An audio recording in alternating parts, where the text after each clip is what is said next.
Good afternoon. It's Wednesday, the 19th of February, 2025, just after 1 o'clock. Welcome to UK Culling News. I'm your host, Mike Robinson. Joining me today in the studio is Charles Malet, and by video link, we have Vanessa Beeley and Sandi Adams. Welcome to the programme, everyone. Thanks, and we are going to begin with, war, of course, because the Secretary of State for War, John Healey, delivered a speech at the Institute for Government yesterday to announce the biggest defence shake-up in 50 years. So we should all be happy about that. And this is to make sure the UK is war ready.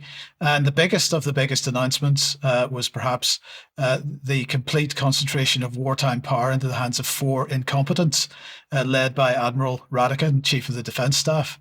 It has to be said that our Secretary of State for War's delivery should be bottled as a cure for insomnia, but nonetheless, if we can bear it, let's have a listen to a little of what he had to say. So today I'm here to declare that investment in defence will be matched by reform. First, we're introducing clear points of accountability at every level within UK defence, starting at the top with four new senior leaders. Four leaders who report to me as Defence Secretary and my ministerial team at the central point of accountability to the British people and to the British Parliament. The Chief of the Defence Staff, who for the first time since this role was created, now commands the service chiefs, who will be the head of a newly established military strategic headquarters responsible for force design and war planning across our integrated force. The Permanent Secretary, our Principal Accounting Officer, who will run a leaner, more agile Department of State, with more policy muscle to lead arguments across Whitehall and with allies. We'll revamp the senior roles to elevate those into policymakers with broad portfolios and powerful mandates. Third, our new Armaments Director, who will fix procurement and drive growth, and I'll come back to the detail of the National Armaments Director in a moment. And fourthly, our Chief of Defence Nuclear, who will continue to lead and deliver the national nuclear enterprise within the recently established ring fence and freedoms. This new quad will lead a defence which is more concentrated on warfighting readiness and on deterrence. And this new quad will be up and running from the 31st of March. So what do you make of that, Charles? Well, he sounds rather like a packet of those fridge magnets where you're confined to being able to use only the same words regardless of what speech you're delivering. But I think on certainly the earlier bit, readiness to war, I think there's a sort of willful straying away from the more important issue, which is not necessarily readiness for war, because it would be easy to declare that you might consider yourselves to be ready. It's far more opposite, really, to be considering whether or not war is appropriate, sensible, or in any way going to improve anybody's life. And the answer to all of those, I think, would have to be no. Absolutely. Now, he was then, later in the speech, discussing the need to rearm. Let's have a listen. So sitting alongside the Permanent Secretary and the Chief of Defence Staff, they'll execute a £20 billion plus budget to build and sustain our national arms arsenal. Because at this time, we must rearm Britain. And I see this as a new FTSE 100 company within the MOD, tasked, if you like, with getting the very best capabilities needed into the hands of our frontline forces, delivering on our defence industrial strategy to create more defence jobs, more defence apprenticeships in every region and nation across the UK.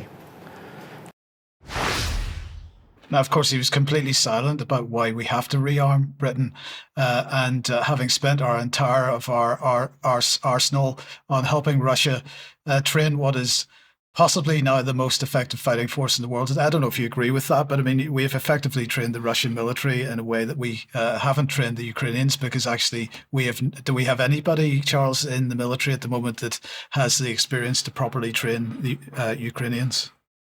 That has what, sorry? Proper experience of this type of Oh, I operation. see. We shouldn't do. No, indeed. So anyway, but what's clear is that we're now officially, apparently, on a war footing. We need to make sure more people's lives and livelihoods are reliant on that war footing in order to maintain public support for the war policy. But maybe I'm just being too cynical about that. But this all follows the Paris get-together as European leaders are flailing around trying to work out what to do about Trump, and Keir Starmer's article in the Telegraph here, where he declared his intention to send British troops to Ukraine openly for the first time. So he said, first, Europe must step up further to meet demands of its own security. So this is what Brian was talking about on Monday. It's what we've been talking about for many, many years. But he went on to say, so I'm heading to Paris with a very clear message for our European friends. We've got to show we are truly serious about our own defence and bearing our own burden. We've talked about it for too long, and President Trump is right to demand that we get on with it. So, as I say, Brian reminded us of this on Monday. It's a long-standing policy objective. It's one which successive British regimes have been encouraging alongside the European Commission and NATO, but which many EU member states have been pushing back on as hard as they can because it represents perhaps a step too far for their own national sovereignty.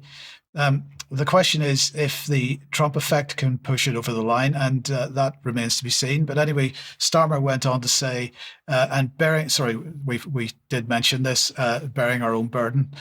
So anyway, it is interesting that getting back to UK boots on the ground for a second, what would the role be? And perhaps we get a hint from this article, which is about a speech given almost exactly a year ago.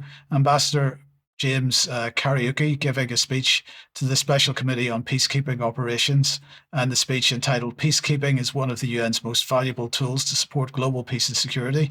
But by coincidence, this was just published yesterday, and I'm not clear why it was published yesterday, so I'm maybe adding 2 and 2 together and getting 5, but it seems that the timing of that particular speech is indicative of what we might be viewing our role to be in Ukraine. But in parallel with the EU gathering, of course, the United States and Russia met for their peace talks in Riyadh yesterday. In response to a question from Russian television about the impression that he got of the Americans, Sergei Lavrov said, we engaged in good, positive negotiations. The atmosphere was exceedingly positive. A positive atmosphere is cultivated by positive individuals. So it was all very positive, apparently. But the question is, how would the Russians view Starmer's deployment of British troops as a peacekeeping force? Let's have a listen to what Lavrov had to say. The Americans would like to see what countries are ready to provide troops. And today, at today's meeting, we explained and said that we noted very well that President Trump, in several of his speeches, the first among Western leaders, had said many times that drawing Ukraine into NATO is one of the main reasons of what is happening, that it's one of Biden's biggest mistakes. And had Trump been president back then, he wouldn't have let that happen. In this connection, we explained to our counterparts that President Putin had many times underscored that NATO expansion and Ukraine's entrance is a direct threat to the interests of the Russian Federation, a direct threat to our sovereignty. And for that reason, we said today, deployment of armed troops from NATO countries under any different flag, under an EU flag or under national flags, doesn't change anything. It's unacceptable to us. So that's pretty clear. But in the meantime, legacy media has been going nuts over all this chaos. Their world is falling apart, apparently, but they are finally acknowledging something which Patrick mentioned a couple of weeks ago, that Zelensky is perhaps for the chop. So here's the BBC. Zelensky could fall as price of peace as US and Russia agree more talks. The question is, Is it London for him, or is that one immigrant too far for the British people? That remains to be seen, but I don't know what your thoughts are on that, Charles. Well, I mean, maybe not specifically on that, but I think the issue of peacekeeping is something that seems that, I mean, obviously anything Keir Starmer said is without qualification, because he has no practical experience of this. He's supported by a chief of defence staff who has very little operational experience and doesn't understand war fighting.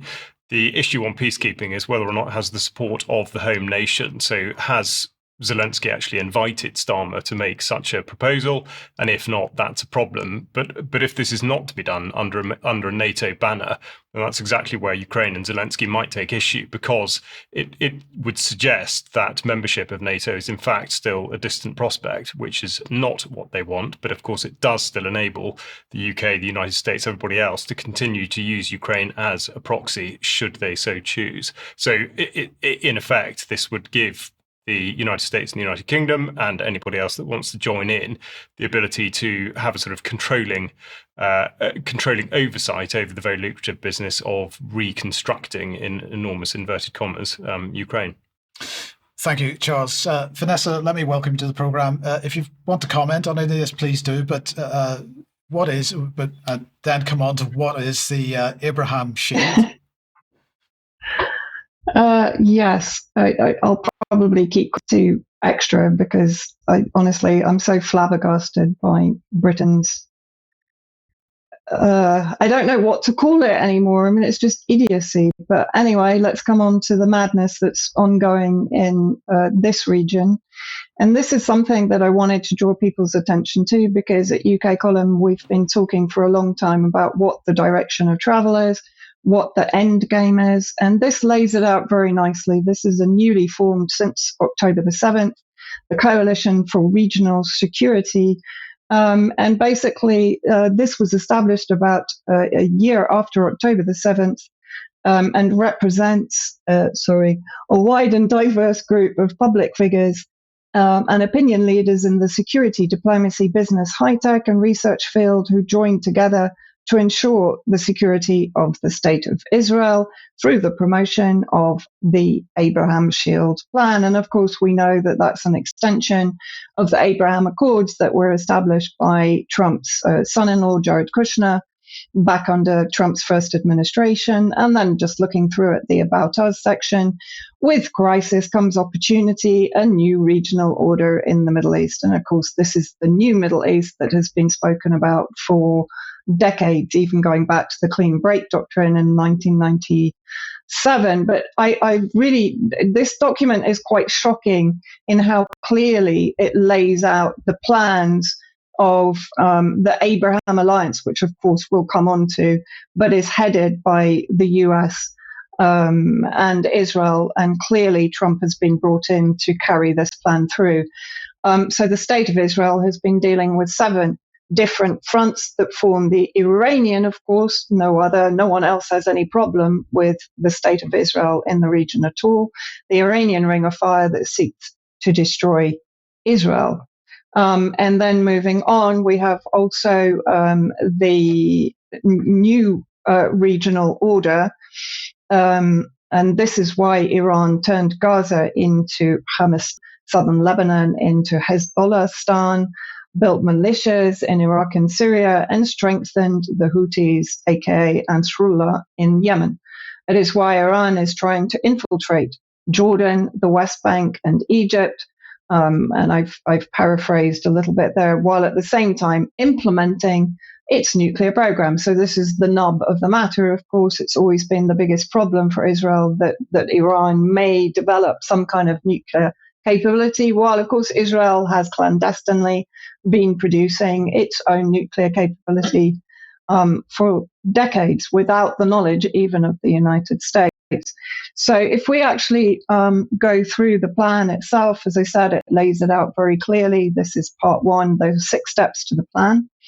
Closing the front in Gaza, which is very much what we said when Trump was elected, when the so-called ceasefire was brought in.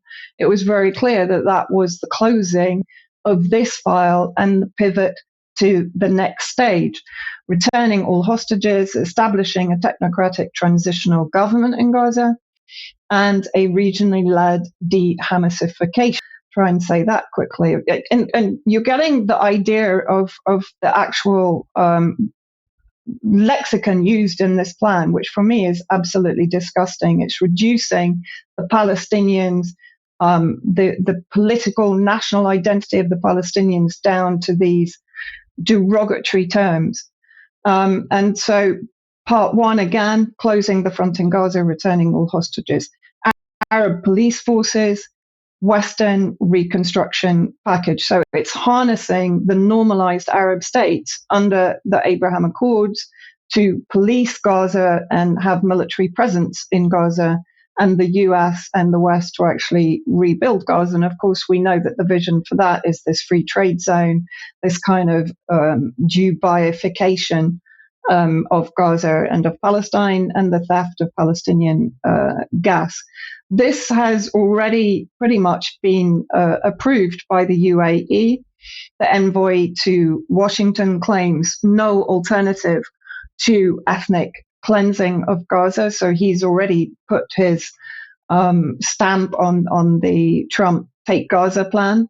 But Saudi Arabia is also sort of a little bit coming forward now.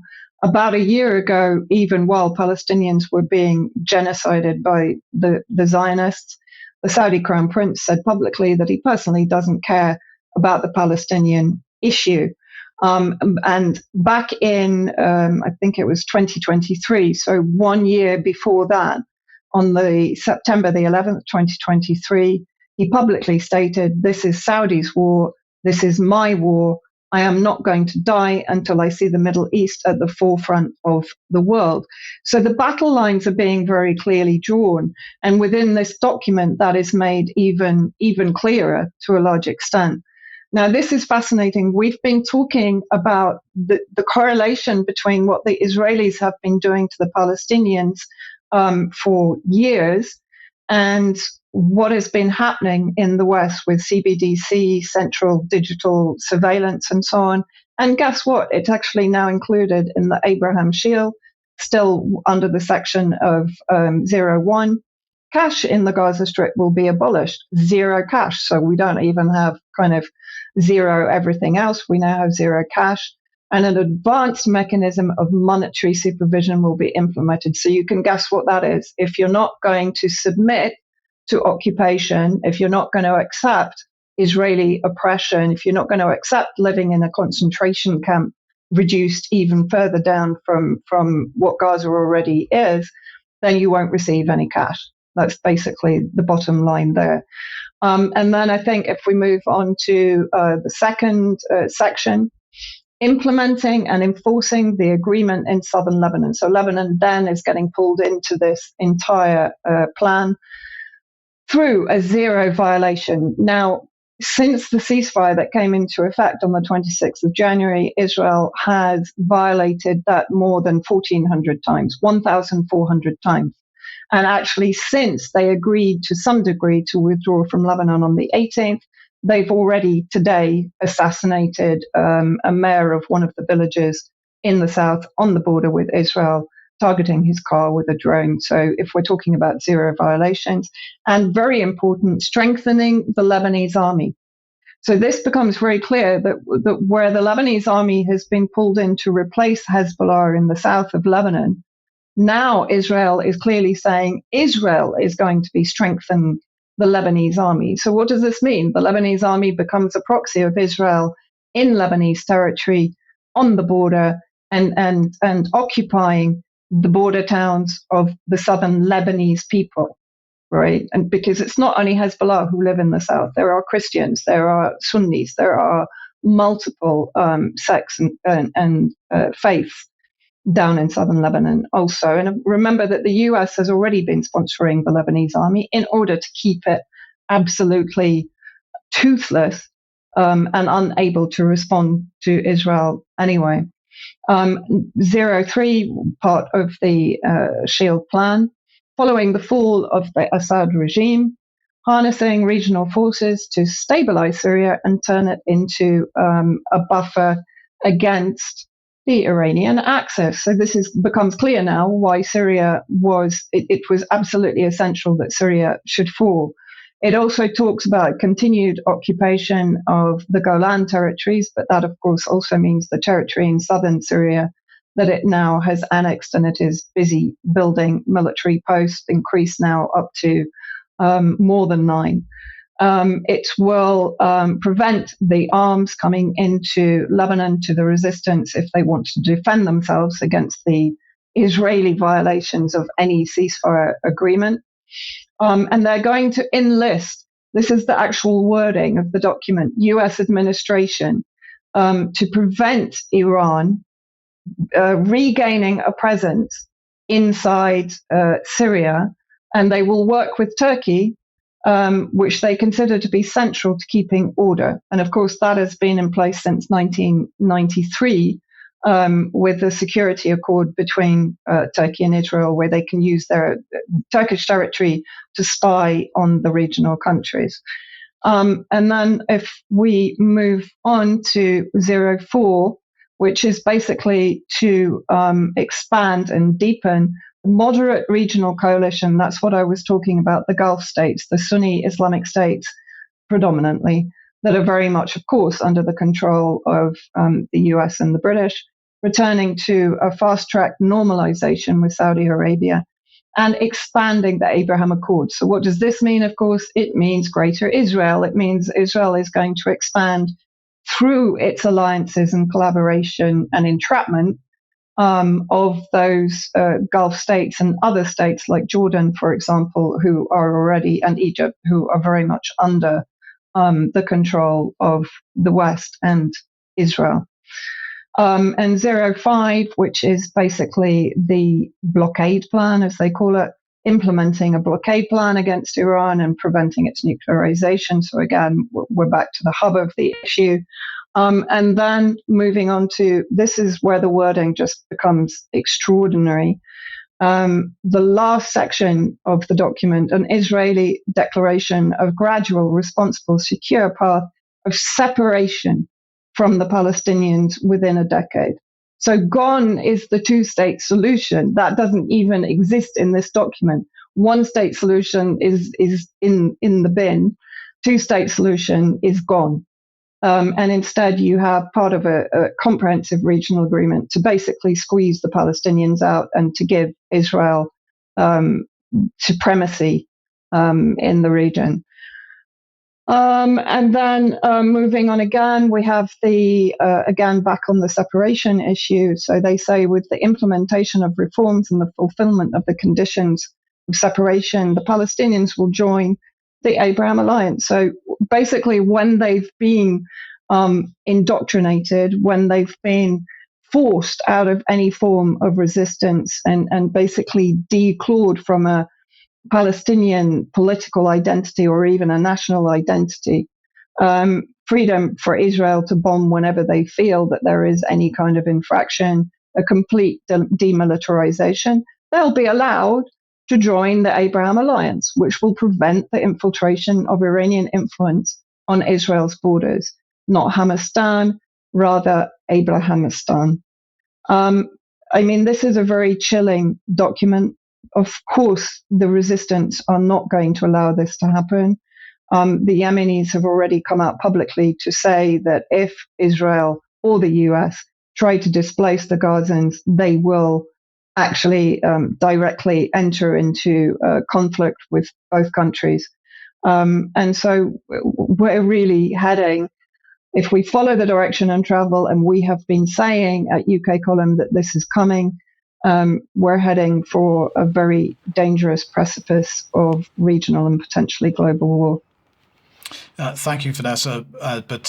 And on top of that, no, it's never too far away that the net zero CBDC technocratic policy is there as well, which is quite incredible, which brings us on to Sandi. Welcome to the program, Sandi. And we're kicking off. You were talking last week about the devolution situation in the UK with regional mayors and so on. And well, Plymouth is the latest city to declare that they would like a directly elected mayor. And they're going to be holding a referendum, apparently, but there's not universal support for it. No, this is quite an interesting story. It's we have these two characters, two Labour MPs, Luke Pollard, from Sutton and Devonport, and Fred Thomas from Moorview.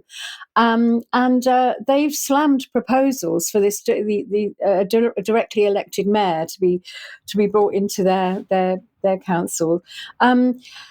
Because they're saying, we don't like this level, this second layer of that they don't need, which is going to be very costly. I mean, the referendum itself is going to cost, I think it's 410,000 for the referendum, and the mayor's wages will be 80,000 per year.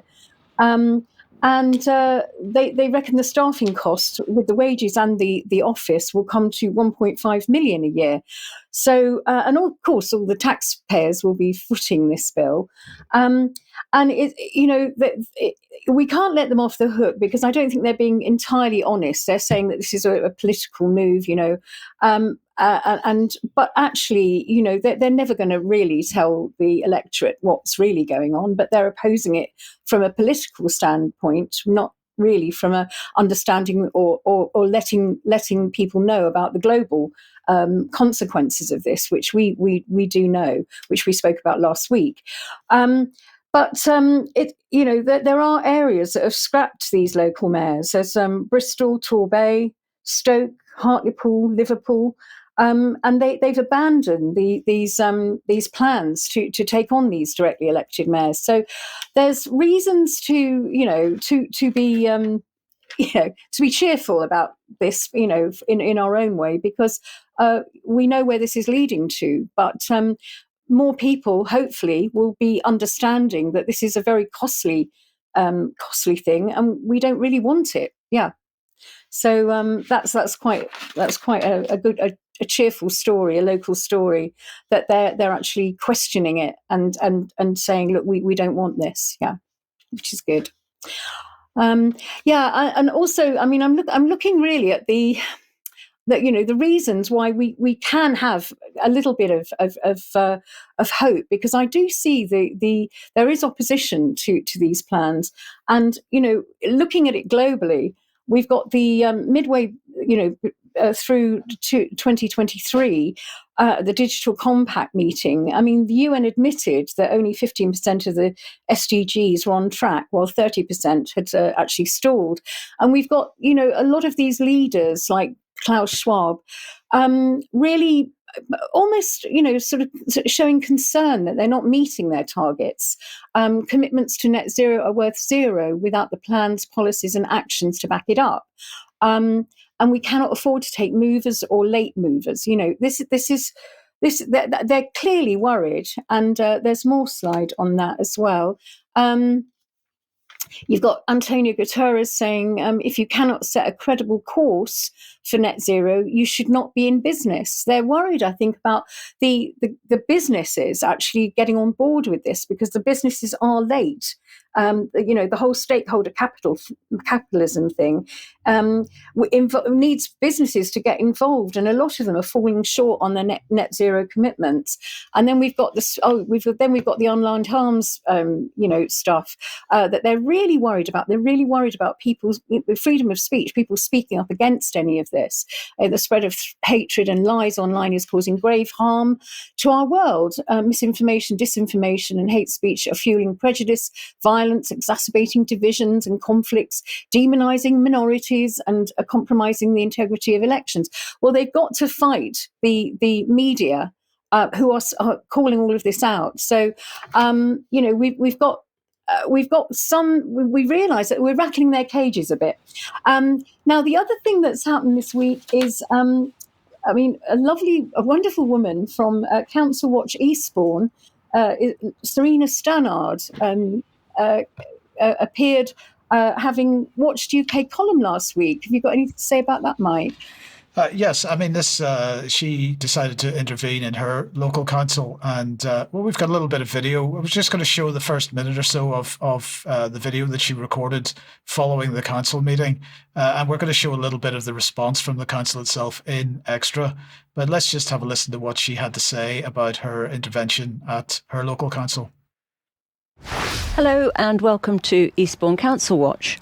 Well, we're one of those councils who will be in the first tranche to experiment with Labour's devolution bill.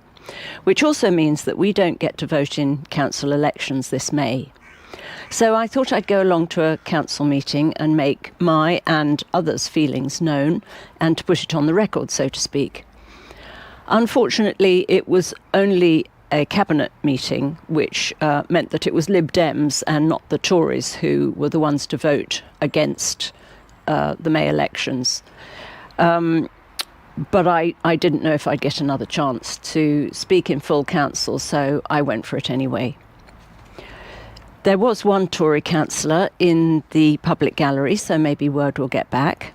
And there's a possibility that I can speak in a full council meeting where they will be discussing devolution again, which will give me time to write a more considered speech.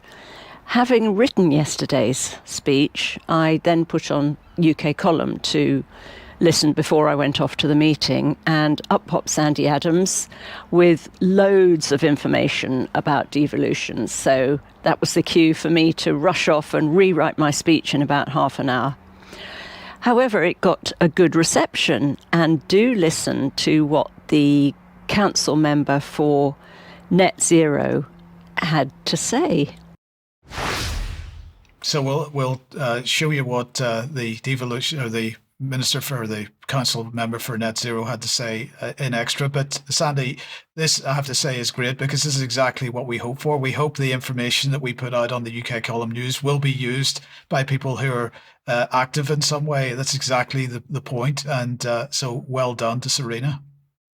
Yeah, I mean, what fantastic response from Serena. And as you say, this is what we're here for, to give information and for people to take action on that information, and wonderful news, really. And she went straight into the meeting, really, to address the assault on democracy because of the voting. But actually, because of what she saw, she then brought it really into the global arena about how this was brought down from ICLEI in 1992 to bring everything from Agenda 21 from global to local, which was, ICLEI was in every town council. So we've had all that happening, and and she did talk about how she was absolutely furious, really, about the fact that the Tory council and the Labour council colluded in order for this to happen. And she said, if this is the way politics is going, then God help us. And I tend to agree. Yeah. Okay. Fantastic, Sandi. Thank you very much for that. Now, in the meantime, staying in the UK, Charles, what's happening with homeschooling? Well, quite a bit, or at least so we're led to believe by the government. And in particular, we're going to look at the gathering momentum in the attack on and the stigmatisation of home education, which follows Ben's excellent report on the manipulation of children to promote artificial intelligence and the dystopian virtual existence which can come with it. Now, referred to by Mike in last Wednesday's news was the new AI playbook for the UK government. This has gone to the Department of Education, who should therefore be able to demonstrate that they know what AI is and its limitations. That comes from Principle 1. Principles 2 and 3 require the use of AI lawfully, ethically and responsibly, as well as knowing how to use AI securely. Most importantly, perhaps, educators should have meaningful human control at the right stage, prescribed by Principle 4. So for those in doubt about the Department for Education's motives, there is an ever-increasing trend in home education. And for the autumn term last year, the government believes there to be 111,700 children in what's described as elective home education. In the House of Commons at the moment, there are the Children Not in School Bill and the Children's Wellbeing and Schools Bill, both of which intend to assume control of the lives of children on a level hitherto not seen. And the mechanism for pushing this agenda has been to conflate absenteeism, criminal activity, behavioural issues, mental health concerns, and the willful abuse of children with the practice of providing education for children in the home. The Children's Wellbeing in Schools Bill, now at the committee stage, is described by Education Otherwise, a home education charity, as conflating home education with safeguarding risk, despite there being no evidence that home education represents a risk to children. And in November last year, the Permanent Undersecretary at the Department for Education, Stephen Morgan, said the government will introduce compulsory children not in school registers in every local authority in England as part of the Children's Wellbeing Bill.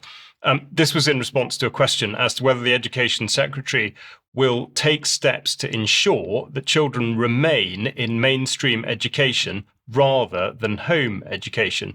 Of interest is that this question came from Lee Anderson, an MP for Reform, indicating that party's views on liberty and freedom of choice. But during a debate on the register at Clause 24, Stephen Morgan doubled down and said it's necessary to have that requirement. It provides a check to ensure that home education is in the best interests of the child. But of course, what he really means is that the decision is to be taken by the state and in the interests of the state rather than the child or the child's family. And already stated within the government's guidance on elective home education, the council can make an informal inquiry to check your child is getting a suitable education at home. They can serve a school attendance order if they think your child needs to be taught at school. Now, articles such as this from the BBC create the lie that children who are not in school should be classified as home educated, hence the call for further safeguarding and control mechanisms. And to go alongside the creation of this register, the bill would introduce what's called a consistent identifier for certain children. The clause that deals with it in its current form says that the designated person considers that the inclusion of the consistent identifier is likely to facilitate the exercise by any person of a function of that person that relates to safeguarding or promoting the welfare of children. Now, if you followed that, then you'll consider that the idea of a consistent identifier, whilst it's been around for at least a decade, it's always been contested that though a digital record, it would not have any sensitive information attached to it, as it's only meant to be a mechanism by which children could be tracked through the system. But in the very unlikely event that it were to start as such, there can be very little doubt that it's the thin end of the wedge and brings about the normalisation of everyday activities being connected to a digital record, one of the purposes of digital identity, which Mike's going to cover more later in today's programme. But in this case, how many designated persons are not going to automatically insist that it's in the child's best interest to be branded in such a way in order to fulfil the so-called safeguarding element of their jobs? So this looks like a very short step towards the possibility of enforced state intervention, supposedly in the child's best interests. We also have reports such as that by the Youth Justice Board for England and Wales submitted to the Education Committee inquiry into home education, which just adds fuel to the fire. And back in November 2020, they wrote that the Youth Justice Board has real concerns regarding the suitability of home education for some children, particularly those who are at risk of entering or who are already in the justice system. And this is really a blatant attempt to stigmatise home education by describing those who are either not at school or are involved in criminal activity as home educated. And this is how it's possible to drive the legislation to counter that apparent problem.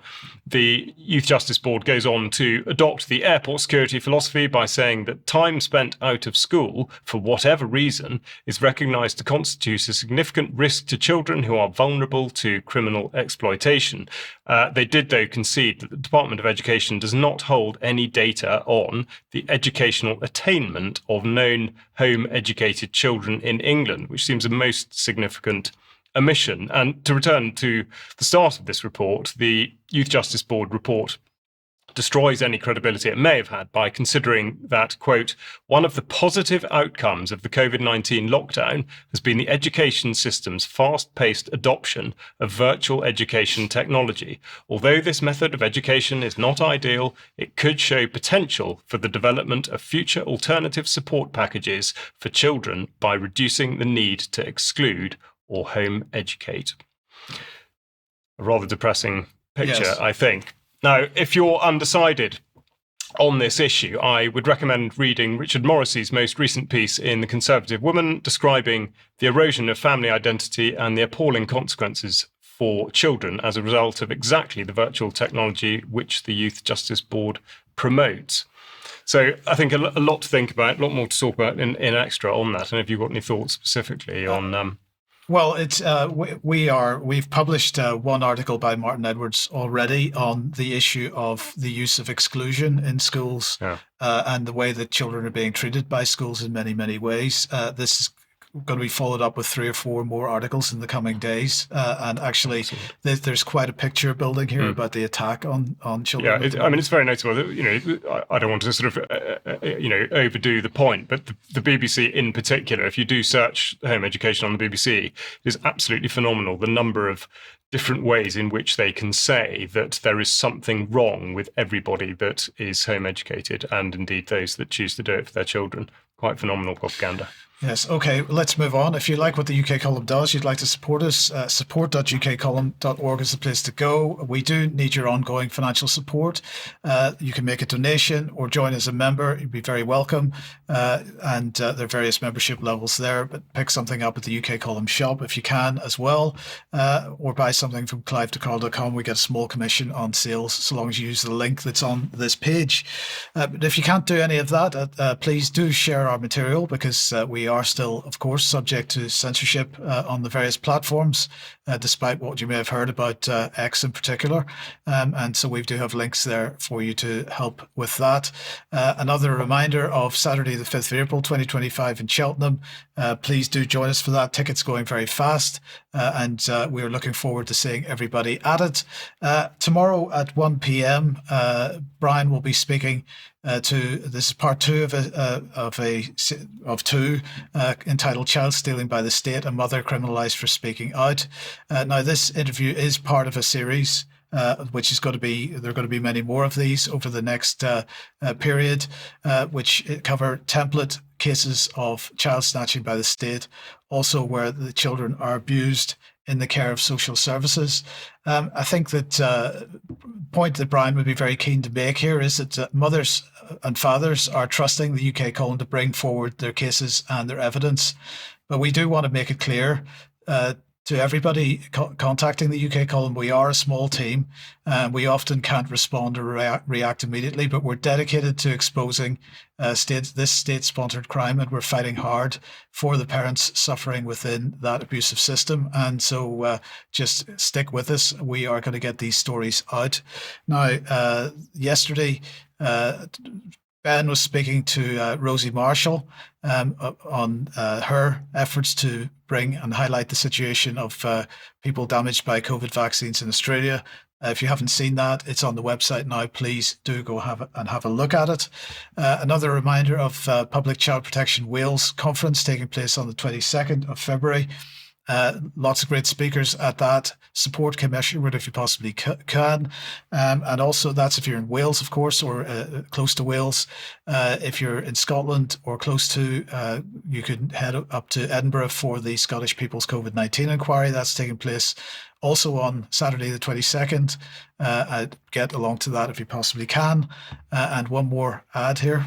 Yes, Sunday the 16th of March, just outside Cheltenham, Farmers Force Security Symposium. So really getting to the heart of how to address your own personal situation and how to develop relationships with farmers and deal with the very real issue of food security in a way that the government is completely unable to.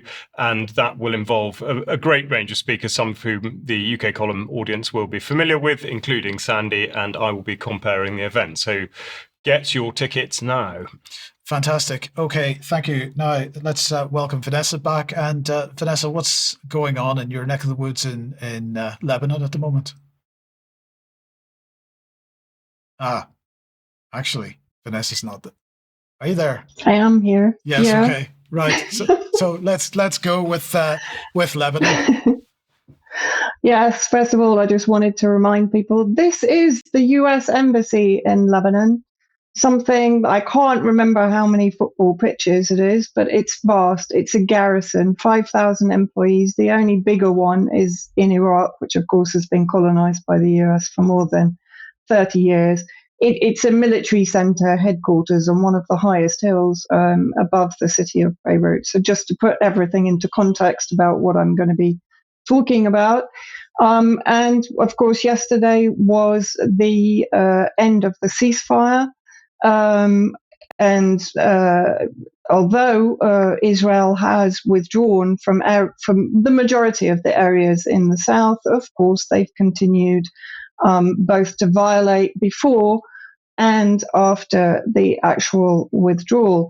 And they maintained their occupation in 5 key areas, which we've been talking about, which are the 5 main hills. If you just move on to the actual map, the little red triangles are quite small, but you can freeze the screen and then be able to see them. But all the areas in red are basically the high points and strategic points in southern Lebanon, where Israel has not only maintained a presence, but is now, of course, building a military footprint, and that is ongoing. Now, what has also been extraordinary, we're heading towards the funeral of the assassinated Syed Hassan Nasrallah, the Secretary General of Hezbollah, who was killed in an appalling way, using about 80 bombs to target his area, of course, killing multiple civilians during the attack, and potentially having used a tactical nuke, because depleted uranium has been identified in the area where Syed Nasrallah was killed. So bearing in mind, we're heading on the 23rd for this funeral. 1.5 million to 2 million people are expected to attend the funeral.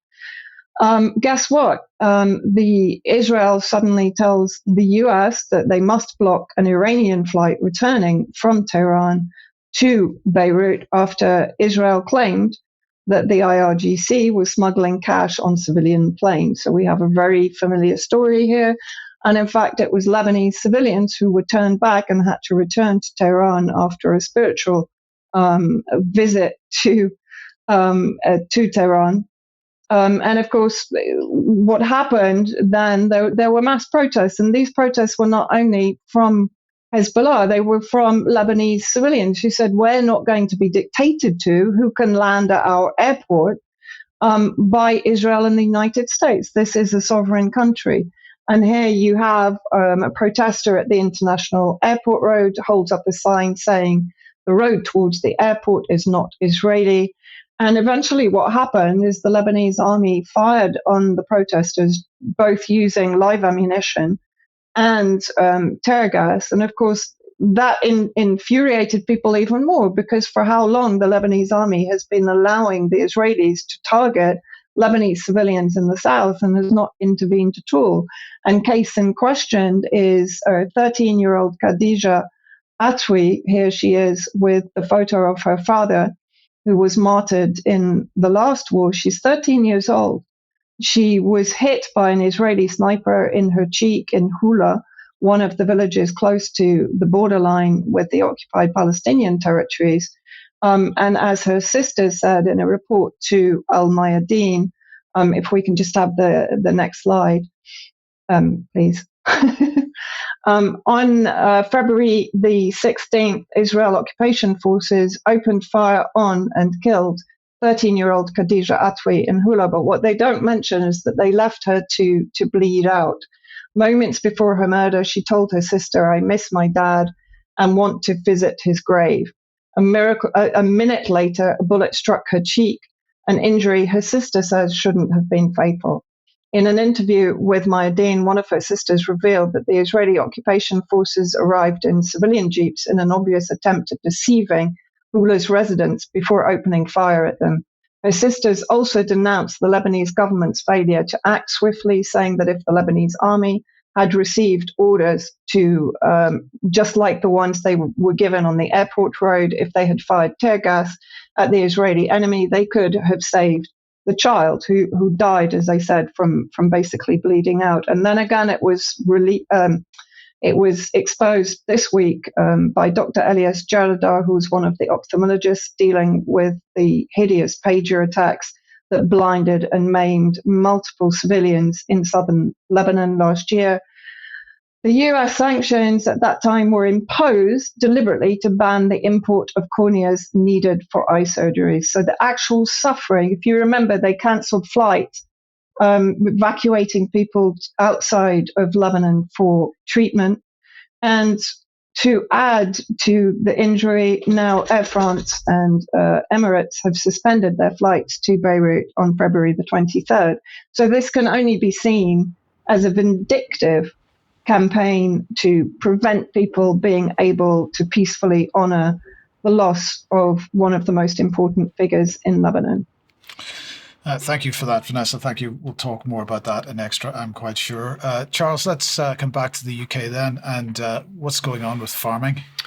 Well, it's never really enough time to cover all of it, but we look to the BBC, as is often the case, and as referenced last week, the state's scaremongers in chief, the previously referenced BBC, were promoting alleged calls for a vaccine with which to prevent the spread of so-called avian flu. But of course, this is a false choice. Firstly, because there's no substantial evidence for the existence of avian flu, and even less suggests that wild birds can make domesticated birds ill.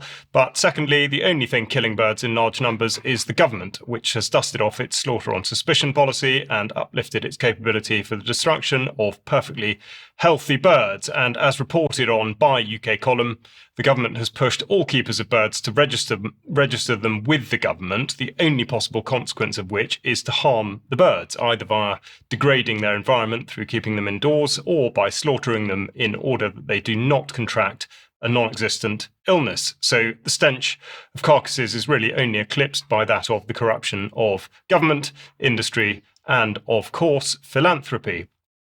Just to walk you through it, Section 5 of the Avian Influenza Regulations 2006 prohibits vaccination in birds.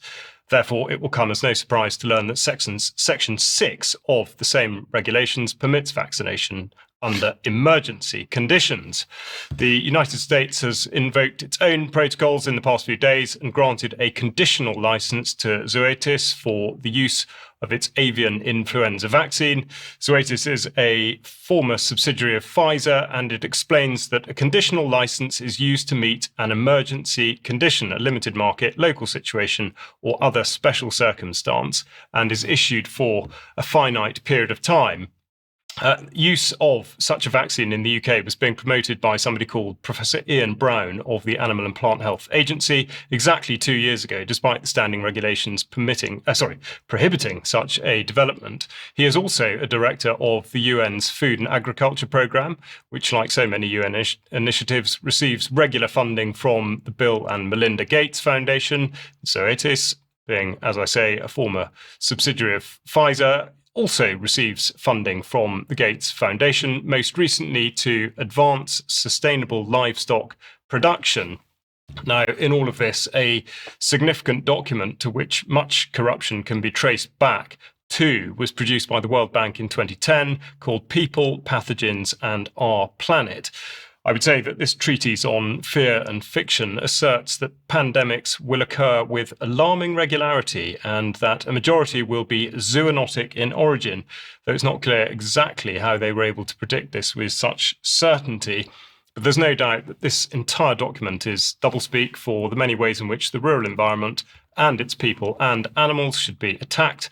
And it should be noted that it traces the origins of the One Health doctrine back to the supposed outbreak of avian influenza in 2003. The foreword of this document includes the proposition that the risks that zoonotic diseases represent to public health has led to appeals for more horizontal interaction among the disciplines and the sector agencies, departments and ministries that are responsible for public health, medical professions, veterinary services and the environment, which roughly translates as kill all their animals and take all their land. I should remind you that, according to their own statistics, the government have conducted the mass slaughter in this country of millions of birds and put many farmers out of businesses, people out of jobs, on the basis of recording just 38 cases of so-called avian influenza across the whole of the United Kingdom since the 24th of November last year. On a related note, but not so closely related as you might imagine, The Sun reports that the pub chain Wetherspoons has removed eggs from its menus due to a shortage. Now, it's likely that this will be believed to be a consequence of what the government is calling avian influenza, but as always, there are several factors at play, and the capital to be extracted from a shortage is in convincing the public that biosecurity is everybody's responsibility, a mantra developed by the chief vet Christine Middlemiss while she worked in New South Wales, Australia, prior to her current job. But in fact, it's the push for improvements to animal welfare in the main, which have set the conditions for any perceived shortage. In moving from caged to free-range birds, a target for this year, there are comparatively fewer barn eggs, and keeping poultry indoors in extremely cramped conditions on top of their own feces is really what makes birds ill. Something which is then ascribed to avian influenza because a PCR test finds the one thing it's been asked to look for.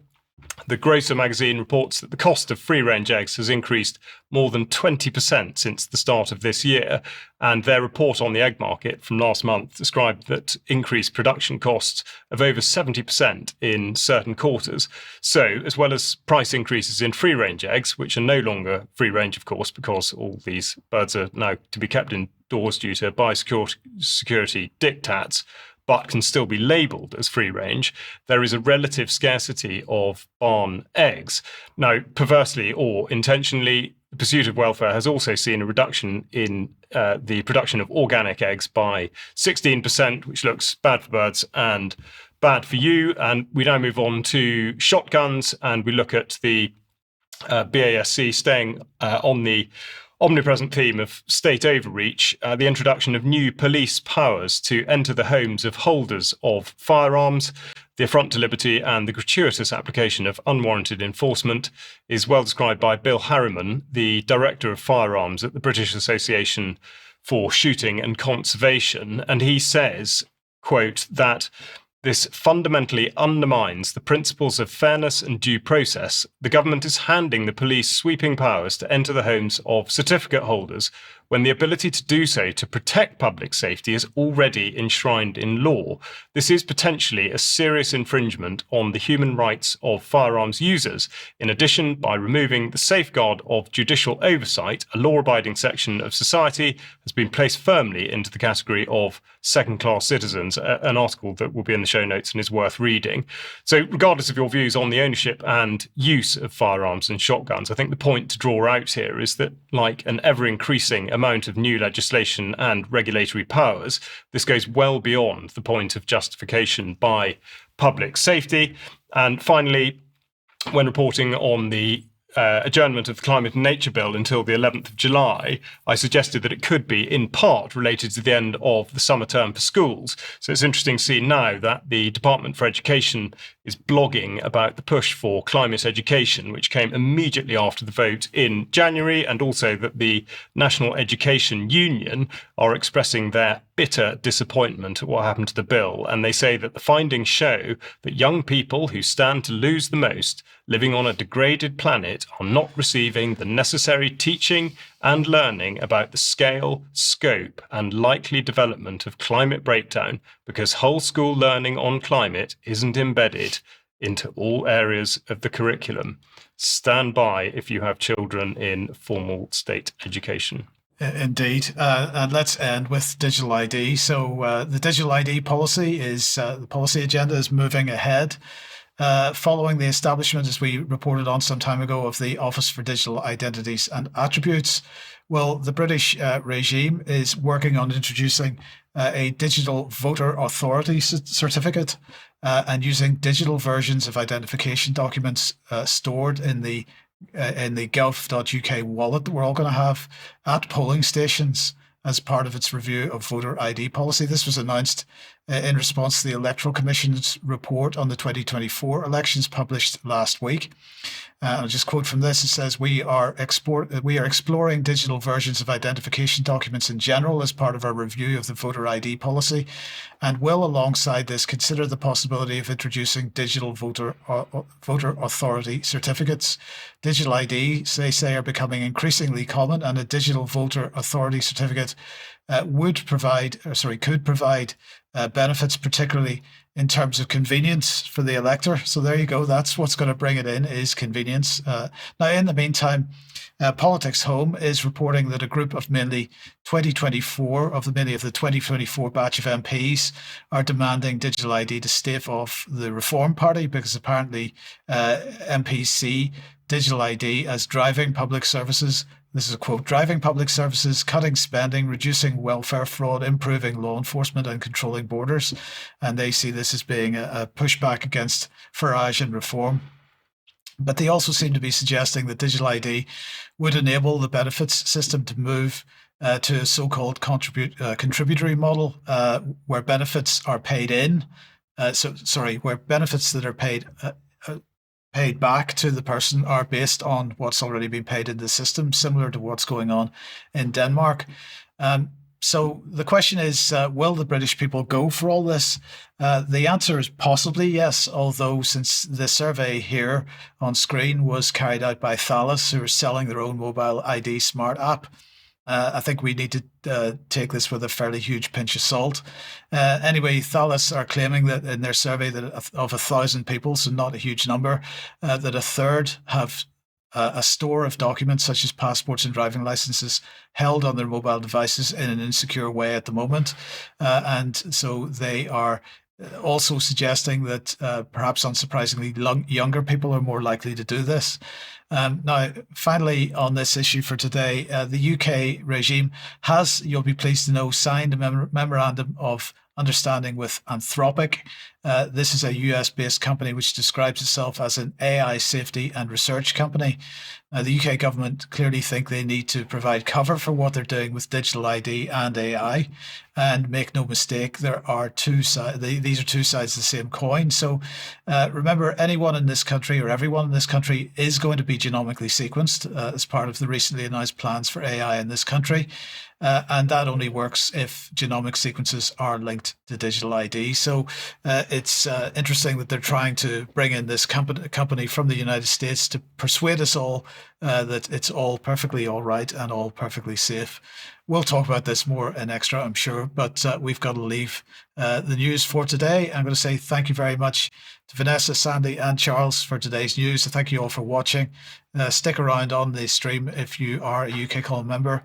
Otherwise, don't forget the interview, Brian's interview tomorrow at 1 p.m. But we'll see you again on Friday at 1 for another news program. See you then. Bye-bye. Bye-bye.